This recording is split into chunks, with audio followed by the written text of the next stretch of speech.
혁수앵커. 네. 이번 주 토크 주제 뭘까요? 오늘은 미국 증시에 대한 이야기를 해보고자 합니다.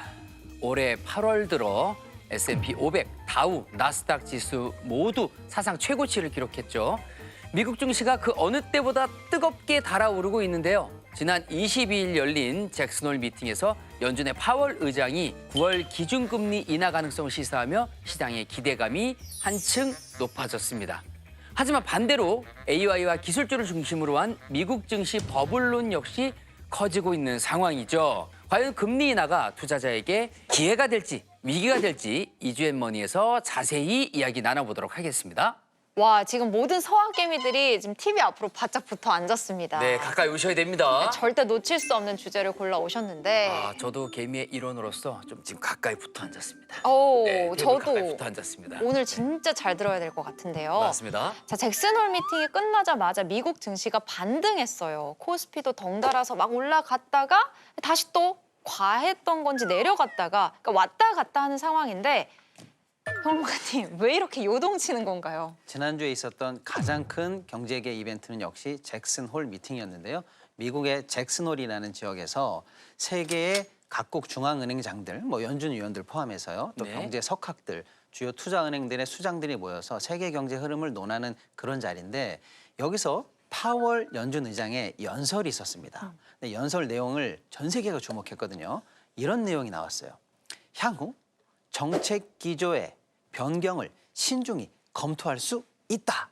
이 얘기가 나오자마자 시장에서는 자, 정책 기조의 변경이래라고 하면서 그건 곧 금리 인하를 시사하는 거야라고 하니까 금리 인하가 되면 어떻게 될까요? 돈이 풀리죠. 또 대출이자도 낮아지니까 소비도 촉진되죠. 네. 또 기업들도 수익도 올라가고 유동성도 올라가죠. 그러니까 증시로 가자라고 해서 미국 증시가 빵 하고 올랐습니다. 그런데요. 하루 지나고 보니까 정책 기조의 변경을 신중히 검토할 수 있다? 이 얘기가 과연 금리 인하를 진짜로 의미하는 건가? 신중론이 하루 만에 대두가 된 겁니다. 그러자 전날 올랐던 증시의 상승세를 조금 반납하면서 다시 소폭 인하하는 흐름이 잡혔던 거고요. 아니야, 그렇다고 금리 인하의 가능성이 완전히 끝난 것은 아니잖아. 적어도 지금보다 금리 인하 쪽으로 두 발짝, 세 발짝 옮긴 건 확실하잖아. 라고 하면서 다시 또 소폭 상승을 하는 이런 옹탕냉탕의 지금 움직임이 증시에 그대로 반영되고 있다 이렇게 보시면 되고요. 그러니까 세계인들이 네. 지금 들어졌다가 놔졌다가 하는 상황입니다. 네. 근데 금리 인하 기대감에 바짝 주가가 오르긴 했지만 이게 장기적으로는 또 위험할 수 있다는 얘기도 있더라고요. 네, 그렇죠. 이제 금리 인하가 된다는 얘기는 시장이 이제 유동성이 풀린다는 얘기겠죠. 네. 시장의 유동성이 풀리면 많은 분들은 이제 투자 자산 쪽으로 자금이 이제 몰릴 수밖에 없습니다. 그러면 자연스럽게 이 거품이 생길 수밖에 없다라는 거죠. 그래서 지금 이제 금리 인하 시기와 맞물려서 AI에 관련된 종목들에 대해서 많은 돈이 몰린 상태거든요.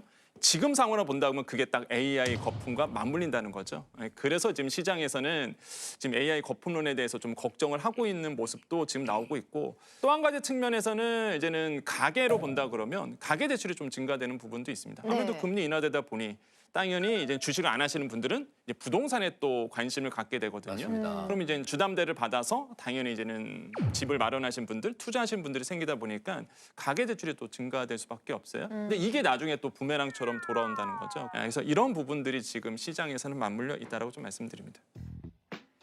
사실 요즘 미국 주식 너무 많이 오르긴 했어요. 네, 좀 더 들어갈까 하다가도 너무 올라서 이러다가 확 떨어지면 어쩌나 이렇게 걱정되기도 하고요. 자, 진짜 거품론이 사실일까요? 거품론의 근거는 PBR이라는 게 있어요. 실제 가지고 있는 순자산에 비해서 주가가 얼마나 높으냐 낮으냐를 말하는 비율인데요. 네. 현재 미국의 PBR은 5.3배입니다. 5.3배면 가진 총 재산보다 주가가 5배 이상 높다 이런 뜻으로 보시면 되는데요. 네. 2000년 IT 버블 당시에 그때 PBR이 5.1이었는데 그 버블 당시보다 지금 PBR이 더 높은 거 아닌가? 약간 현기증 나는 거 아니야? 이런 얘기가 하나 근거가 될 수가 있는 거고요. 네. 또 하나는 PER이라는 게 있습니다. PER은 또 뭐냐면 네가 1년 내내 장사해서 벌어들이는 총 수익이 얼마야? 그럼 얼마다? 그거에 비해서 시총은 얼마나 비싼 거야? 이렇게 계산하는 거거든요. 네. 그러면 지금 현재 미국 시장의 S&P 500의 PER은 22배입니다.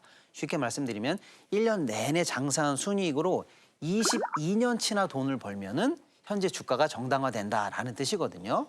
이것도 닷컴버블 직전 수준에 맞먹거든요. 그러니까 네. PER과 PBR이라는 대표적인 지표가 현재 최고 버블 수준에 근접했거나 능가하고 있다. 이 정도 근거가 사실은 거품론의 근거가 되겠는데요. 실제로 얼마 전에 그 오픈 AI CEO 샘 올트먼 오픈 AI CEO가 AI 거품 우려가 있다라고 실제로 말을 한 걸로 알고 있습니다. 이런 생각이 지금 지배적인가요? 이런 의견들이 많나요? 샘 올트먼이 누굽니까? AI 대표적인 CEO입니다. 그렇죠? 오픈 AI를 만든 사람인데 이런 사람이 AI에 대한 거품이 있다라고 얘기하니 당연히 시장에서는 집중할 수밖에 없는 것이죠.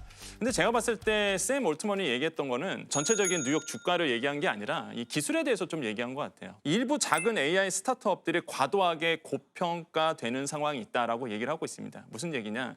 이젠 AI 기업들 굉장히 많거든요. 근데 실체가 없는 자그마한 그 스타트업들도 있습니다. 그런데 AI라는 이 키워드를 담으로써 너무나 많은 투자 자본들이 그쪽으로 몰린다는 거죠. 그렇기 때문에 이 부분에 대해서 아마 샘 올트먼이 지금 얘기를 했던 것 같아요. 그런데 또 반대 의견을 하시는 분들도 분명히 있다라는 거죠. 이제 그 에릭 슈미트가 대표적인 케이스인데 전 구글 CEO죠. 네. AI에 대한 과도한 관심과 그다음에 투자 자금이 쏠리는 거는 뭐 팩트다. 과연 이게 지금의 한계겠느냐. 지금의 AI는 이 소프트웨어 쪽으로 넘어가고 있다라고 이제 보고 있는 거예요. 소프트웨어는 계속적으로 개발될 것이고 이 부분에 대해서는 계속적으로 투자가 이뤄질 수 있다. 그래서 거품론이다, 거품론은 아니다라고 해서 지금 뭐 뉴욕도 그렇고요. 우리나라도 계속적으로 부딪히고 있습니다. 아마 이거는 평가는 이 방송을 보시는 투자자들에게 맡겨야 될 것 같아요. 과연 이제는 투자자들 분들께서 거품으로 보실지 아니면 성장 가능성이 있는 성장 중에 진통으로 봐야 될지 이거는 투자자들의 이제는 생각에 맡겨야 될 것 같습니다. 저는 뭐 에릭 슈미트, 샘 올트먼보다 더 신뢰하는 분이 있거든요. 권혁준 평론가님. 저는 분명히 기억하고 있습니다. 지난주에 생각이 달라해서 AI 거품론에 대해서는 걱정할 정도는 아니다라고 말씀을 해주셨습니다. AI는요. 닷컴 버블의 그 닷컴 기업을 대비해서 본다 그러면 수익성이 나옵니다. 지금도 같은 생각이십니까? 저는 동일한 생각입니다.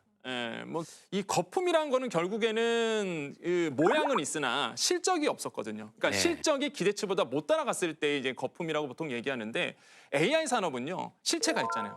실적이 있습니다. 엔비디아 보시면 아시겠지만 실적이 나오고 있고 실제 하드웨어나 소프트웨어가 엄청나게 발전하고 있기 때문에 저는 이게 거품이라고 보지는 않는다.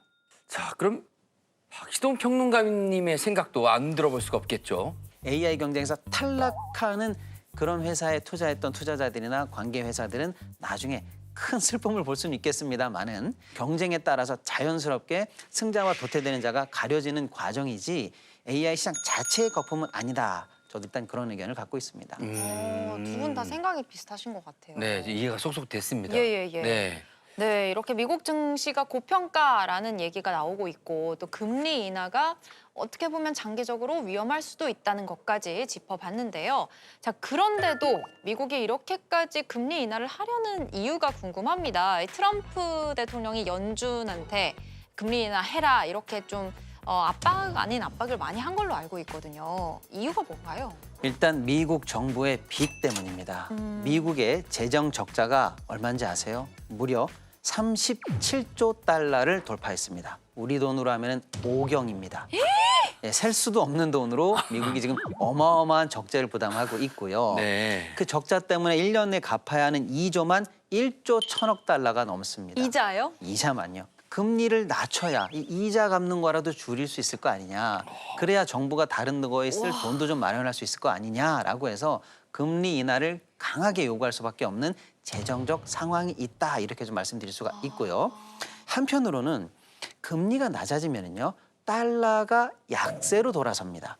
그러면 달러가 약세가 되면 미국 회사들은 역으로 미국 이외의 나라에 수출할 때 수출 경쟁력도 좋아집니다. 예. 그러니까 미국의 수출 기업들에게 경쟁력을 강화하기 위해서라도 금리 인하가 필요하다. 이런 정도의 이유로 트럼프 대통령은 연준에게 강하게 금리 인하를 요구하고 있는 겁니다.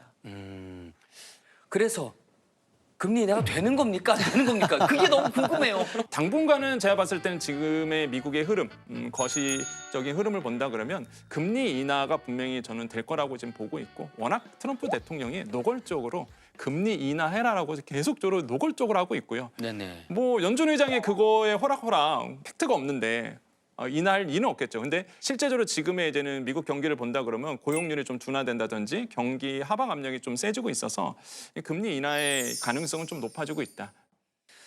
이제 미국이 금리도 내리면 우리한테 어떤 영향이 오게 되는 거죠? 저는 앞으로 우리 한국 주식시장의 하반기 모멘텀은 조금 더 올라갈 가능성이 있다라고 보고 있어요. 방금까지 우리가 말씀 나눴던 미국의 금리 인하 모멘텀이 만약에 현실화된다면 네. 금리도 내려가고요. 한국은행도 이제 그걸 보고 하반기에 당연히 금리를 내릴 수 있는 여력이 생기고요. 금리가 인하되면 달러가 약세로 돌고 그러면 외국인들이 우리 시장에 투자할 유인이 생깁니다. 외국인들이 투자하기에는 좋은 환경이 되는 거죠. 네. 그렇다면 하반기에 올라갈 수 있다는 믿음이 있다면 지금 싼 건 지금 사야죠. 기회다. 이렇게 저는 생각합니다. 지금 떨이 상품들 빨리 알아봐야 되겠네요. 네. 아, 이럴 때가 아닙니다, 지금. 네. 네, 사상 최고치에 도달했던 미국 증시. 지금은 잠시 숨고르게 들어간 모습인데요. 앞으로 미국의 금리가 실제로 낮아질지 그에 따라서 또 증시가 어떤 방향으로 움직일지 이런 중요한 흐름들 매주 저희 장르가머니 함께 하시면 확인도 하실 수 있고 그에 따라서 현명한 투자에 도움이 되시지 않을까 싶습니다.